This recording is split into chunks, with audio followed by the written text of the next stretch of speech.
If you ever hear startup founders or corporate lawyers discussing about CCD, then there is a very high likelihood that they are not discussing about the popular coffee brand Cafe Coffee Day.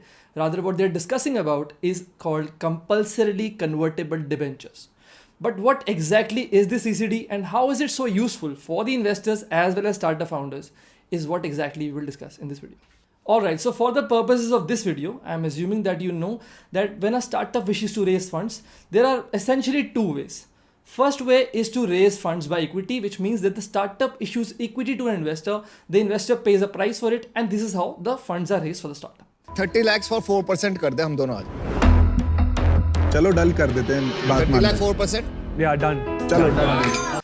And the other way, the second way, is that the startup issues debentures and raises debt. But with CCDs, it is slightly more interesting because yes, essentially it is a debenture because it is called compulsorily convertible debenture. So it's a debt in a way, but it is a debt or it is a debenture that eventually gets converted into equity at a future date at a predetermined price. And because it is in a way an instrument that holds characteristics of debt and equity both, so it has advantages for startup founders as well as for investors. Like for the investor, the advantage is that till the time this instrument remains a debenture, the investor can make money out of it in the form of interest from the company.